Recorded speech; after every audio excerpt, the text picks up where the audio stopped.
ओमज्ञानतिमिरान्धस्य ज्ञानाञ्जनशलाकया चक्षुरुन्मीलितं येन तस्मै श्रीगुरवे नमः।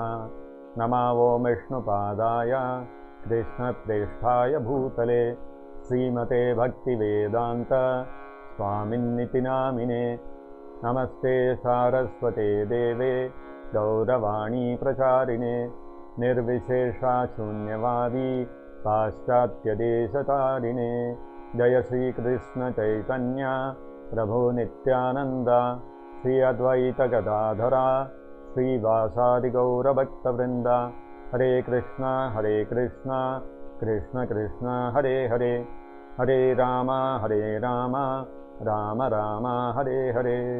मूकं करोति वाचालं पङ्गुं लङ्घयते गिरिं यत्कृपातमहं वन्दे श्रीगुरुं दीनतारणम्। Hare Krishna and welcome back to all of you. In our last episode of the Mahabharata, we have seen how the Pandavas were rescued from their great anxiety of not being able to follow the path of Dharma by feeding Durvasa Muni, and they escaped from the great danger of being cursed by Durvasa Muni, who had been manipulated by Duryodhana into creating a situation where he could curse the Pandavas. So Lord Krishna himself personally came all the way from Dwaraka upon the prayer of Draupadi, and he rescued them. Now the question that we were left with in the last episode: what was the reason why Durvasa Muni and all his disciples who had come there feeling hungry, after their bath, that hunger went away? What caused them to lose their appetite? Before we come to that, there is a wonderful analogical story that was told by Srila Prabhupada. Once there was a man's body where all the senses started discussing amongst themselves. The eyes, the nose, the mouth, the hands, the legs, they all started discussing amongst themselves. They had some grievance. What was this grievance? The eye said, you see, whenever we require some food for maintaining our body together and to maintain our nourishment and to keep our energy levels high, I look around and I find where is the source of food that we require. And then the hand said, and when the eyes give the information where is the food, I am the one who picks it up and mixes the food in whatever proportion I need, and we take that food. The leg said, the moment the eyes give information where is the food, I take the body on my strength towards the source of that food. So like this, all the different senses gave their inputs about how they are contributing towards getting food, which is essential to keep the body energized. Then all of them started discussing, see, all of us are contributing towards this, towards obtaining the food and keeping the body nicely together. What is the stomach doing? Stomach is not doing anything. All that the fellow does is, whatever we do, hard work to get the food, he enjoys all that food. So whatever food we put into the mouth, ultimately it goes into the stomach. And what does the stomach do? Nothing. He is simply enjoying all the food. Now, this is injustice. It cannot be. Now, if he wants the food, he should also put in his fair share of hard work. Nothing if he does and sits and simply consumes the food every day, the whole time. What is the use? So all the senses became very agitated like this, that they are being exploited. Then all of them decided, all the senses decided, let us do something. From today onwards, we are going on strike against the stomach. From now on, we will not give the stomach any food. Let us see what the fellow will do. He will teach him a lesson. When he doesn't get food, he will come to his senses and he will understand that if he needs food, he has to put in his share of hard work. So all the senses then decided to shut down their activities, and they refused to search for food or take any food into the stomach. Now the dharna started. half day over. Then it was from morning till afternoon, time passed. Then it became evening, and all the senses were again met in the evening. Now you see, that fellow stomach must be really getting agitated. He must be getting, he must be learning his lesson now. Although he has still not come and spoken to us, don't worry. Very quickly he will come to his senses, and then he will come begging in front of us. So our dharna is successful. Let us keep it going.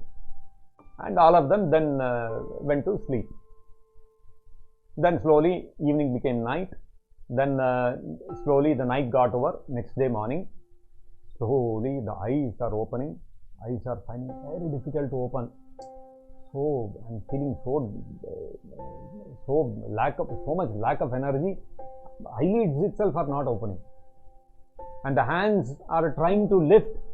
So no energy at all, and the legs are refusing to lift the body up. So now what to do? All of the senses got together and started discussing what happened, what went wrong. All of us are facing so much difficulty, and each of them is facing the same problem. What is that? Lack of energy. They are feeling so tired, so fatigued, so weak. The eyes are saying, I'm hardly able to open my eyelids. Hands are saying, I'm not able to lift. Leg is, fallen on the ground. So they started discussing what could be the reason why they are feeling so much distress. Discussing. They were not able to figure out. Finally, they thought, maybe is it because we have not fed the stomach? Slowly, they started discussing, and this theory started gaining ground. And so all of them said, oh, maybe this could be the reason. So let us put some food into the stomach and see what happens. So with great difficulty, the leg managed to lift the body up, and somehow the hand picked up some food, and with great difficulty the mouth also chewed the food, and slowly the food went in. As the food started going in, slowly the senses started regaining their energy. So then, after a little while, when the food had gone in fully and it was digested, the senses were all back again to their full strength, and they again had a meeting, and they said, we didn't realize the importance of the stomach. Actually, when we feed the stomach, all of us get energy. So we must applaud the work of the stomach. Until now we were criticizing him. Let us give him a round of applause. And all of them started applauding and appreciating the stomach. So the moral of this story is that the stomach is the central point in the body. If we feed the stomach, then all the senses get the required strength. If we try to feed the senses separately, they will never be satisfied. Suppose I take the dal full of proteins, very good for the eyes. For our eyesight to improve, proteins are required. It's very good. Take the hot dal and pour it into the eye. Will the eye power increase? Your eyes will get damaged. And then take nice sambar, beautiful fragrant sambar. Take it and pour it into your nose. Will your nose be able to enjoy? You cannot enjoy like this. The only way you can enjoy the food is take it and put it into the stomach. Then your whole body can enjoy that tasty food. So the structure of our body is so designed that by putting food into one single point of the stomach, the whole body gets energized. This is true even for plants. You take a tree. A tree has a central trunk, so many branches, then twigs, leaves, flowers, fruits, so on and so forth. Now for such a large tree to be able to sustain itself, it requires large amount of nutrition. Now how does the tree get nutrition? Do we have to take water and pour it to each of the leaves, each of the fruits, flowers, etc.? It's impractical, it's impossible. All that we have to do is pour water to the root. If we simply pour water to one place of the tree, just the root, the entire tree gets nourished. So this example is given in the Vedic scriptures. Yatha taror moola nishechanena tripyanti tatskanda bhujopashakhaha. Taror moola nishechanena. If we pour water to the root of a tree, then what happens is bhuja, skandha, upashakha, all the branches, twigs, leaves, fruits, flowers, everything gets nourished. Pranopahara cha yathendriyanam. The indriyas, the senses of the body, they all get nourished simply by putting food into the stomach. So exactly like this, Tatha Sarvarhanam Achyuta Ijya. Achyuta, Krishna, Ijya, by his worship, by worshipping Lord Krishna, if we are able to satisfy him, then everybody else is satisfied. We don't have to individually go around trying to satisfy various people. There are 33 crore devatas. We cannot satisfy all of them. We may do some yajna, some puja for a few. So for some Hanumanji, for some Ganeshji, Lord Shiva, we can do. 33 crore demigods can we do? Not possible. If we simply worship Krishna, all the devatas will be satisfied and they will take care of all our natural requirements that are there. So this is explained in this example of the stomach, and the root is given to explain how Krishna is the source of everything, and therefore by simply satisfy him, everybody else gets satisfied. Even in the Bhagavad Gita, Krishna gives this principle.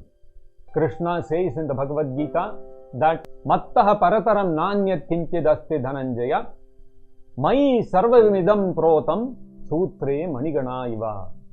Krishna says Mattaha parataram nanyat kinchid asti dhananjaya. Krishna says there is no truth superior to me. That means Krishna is the supreme personality of Godhead. There is nobody equal to him, nobody above him. And my sarvamidam protam, this entire universe, whatever we are seeing, it's like a necklace of pearls. When you look at a necklace of pearls, it looks very beautiful. But what you don't see in the necklace is the thread which is running inside, holding all the pearl beads together. If the thread is not there, all the pearl beads will be scattered and there will be no necklace. So Krishna says, Mai sarvamidam protam sutre manigana iva. Krishna says, just like the thread holds the necklace together, I am the person, Krishna is the person holding this entire universe together. And therefore, if we satisfy Krishna, then everybody else gets satisfied.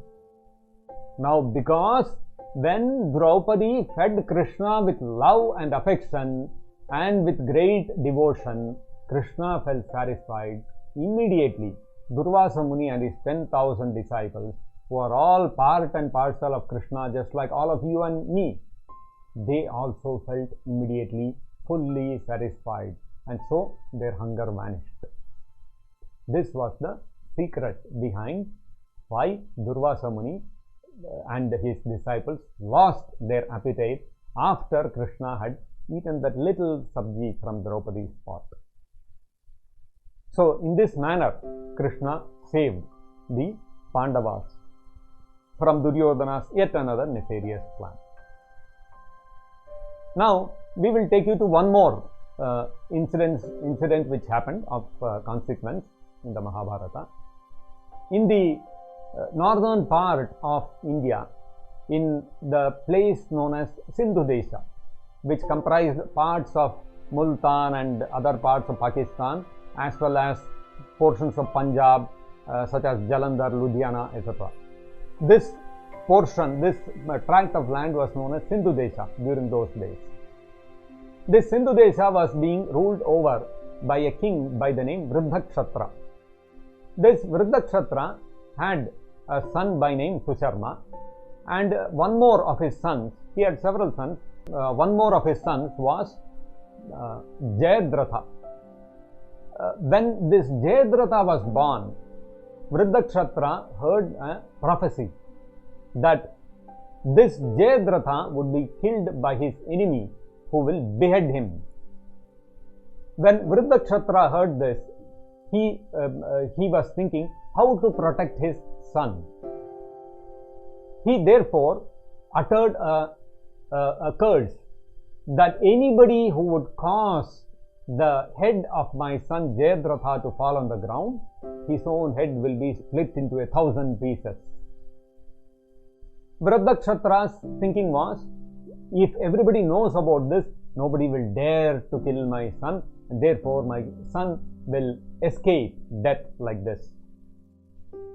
And then Vriddhakshetra, what he did, he split the kingdom between Susharma and Jayadratha to Susharma he gave the portions of his kingdom which were towards Pakistan, and Jalandhar and all those parts of Punjab were given to Jayadratha, and Vruddakshadra went to the forest to engage in various kinds of tapasya. And he went to a place known as Samanta Panchaka.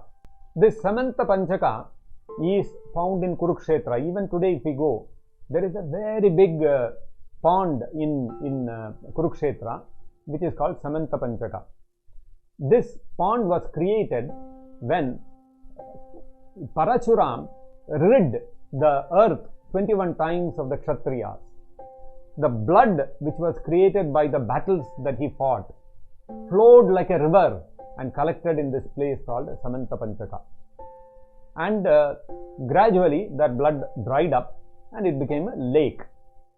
And later that lake became a place of great pilgrimage, and it is said in the Shastras that this Samanta Panchaka is a very holy place which is visited even by the demigods for conducting auspicious sacrifices. Vruddakshatra went to Samanta Panchaka, and he had retired from his family life, and he started living the life of a renunciate, and he was constantly engaged in tapasya and dhyana, because he wanted to, by his tapasya and his dhyana, he wanted to protect his sons. In the meantime, Jayadratha was ruling over the Punjab portion of India, and Susharma was ably looking after his portion of the kingdom. In due course of time, when he had grown up, when Jayadratha had grown up, and the Kauravas had also grown up, the Kaurava 100 brothers had one younger sister by name Dushala. So Duryodhana struck an alliance with Jayadratha, and Dushala was given in marriage to Jayadratha. And so this Jayadratha became a relative of the Kauravas. Once this Jayadratha got a proposal for an alliance with the king of Shalvadesha. This Shalvadesha is located in the central portion of India. Now, this Jayadratha, when he got the alliance proposal, he set out with a small retinue of his people, his friends and some army people, and he travelled to the central India. While travelling from Punjab towards this central India, towards Shalva Desha, Jayadratha was passing through a forest. When he was passing through this forest, Jayadratha, he came across one beautiful woman standing in the forest, and she was plucking some flowers and some fruits and collecting something and all that. And when Jayadratha saw this woman, he was captivated by her beauty. And he thought, who is this wonderful, beautiful woman in the midst of the forest? And he got enamored by her beauty. He forgot all about Shalva. He forgot all about the proposal he had received, and he thought, there is a much more beautiful woman here. Why not seek a proposal with her? And so what he did, he had one friend amongst his, amongst the retinue that was following him. This friend of his was named Koti Shashya.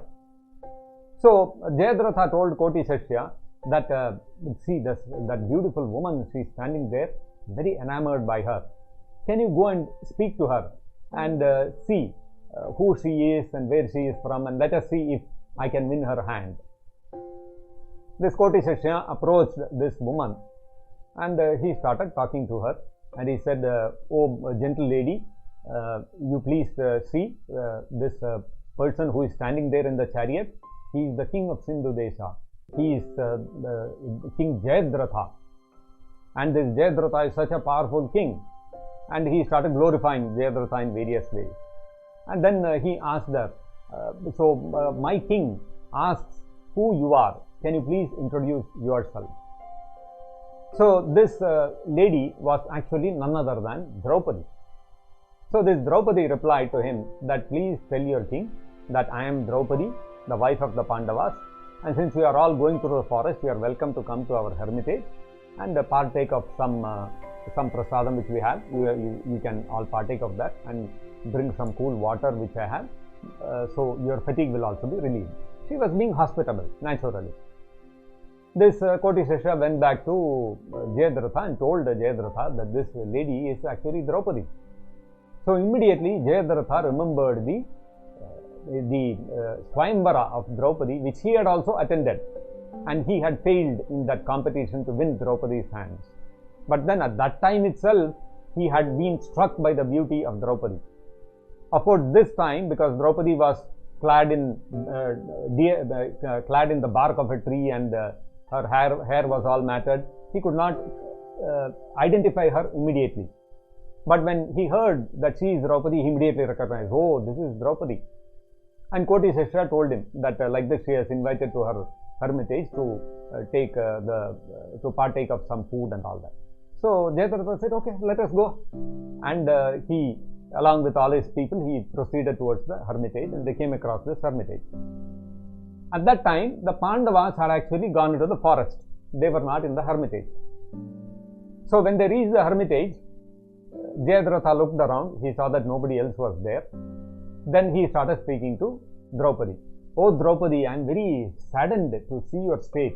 You are the princess. You are the daughter of King Drupada. You should be living in royal opulence. But see how you are wearing tree bark for a cloth, and your hair is all matted. You are looking so thin and frail, and you are having to do all this manual work yourself. You are going picking the flowers, fruits, and all that for cooking food for your husbands. This is not the way you should be. If I was your husband, I would have taken such good care of you. You would have lived in royal opulence. So what is all this, Pandavas doing? You married them thinking that they are the Pandavas and they will become great kings of Hastinapur and all that. But look at what has happened to you. So what the Pandavas can take care of you? Why don't you do one thing? Forget about them. No, you come with me. I will keep you very nicely. Don't worry. Like this, Jayadratha started flirting with Draupadi. Now, Draupadi was a woman of very high character. She was not going to be carried away by such flimsy flirting by this Jayadratha. She strongly spoke back to Jayadratha and told him that it is immoral of him to make such proposals, and she would under no circumstance she would abandon the Pandavas. And she also told Jayadratha, please don't even entertain such thoughts even in your dreams, otherwise my husbands will come and you will have to lose your life. So don't even think about it. You have come this far. As a matter of my duty, I am offering this some little water and some food. You please take and you leave from here. Don't talk all these kind of things. But now this Jayadratha was not somebody to keep quiet. He said, okay, so if you are not going to listen, I am trying to be nice to you. If you are not going to listen, okay, I will show you who I am. He caught her hand and he started dragging her. Now what did Draupadi do? Now Draupadi was also daughter of a king. She is also born in a Kshatriya family. So she was not going to keep quiet. She gave him a roundhouse punch and it caught Jayadratha squarely on his cheek and he fell crashing down like a tree. Jayadratha had not expected this. And then he picked himself up and he was shaking his head. Oh my God, what struck me? He was like, for a few moments he was lost. Then he realized Draupadi had punched him and he had fallen down. Then he picked himself up and he became very angry because now he had been humiliated. He said, oh, now I will not leave this Draupadi. So with all his friends, he managed to capture Draupadi, dragged her onto the chariot and started driving away. So Draupadi had been abducted by this most immoral Jayadratha. Now what could Draupadi do? What happened to Draupadi? Please join us in our next episode to know about this. Thank you for joining us today. Hare Krishna. Jagat Guru Srila Prabhupada ki jai. Nitai Gaur Premanande Hari Hari Bol.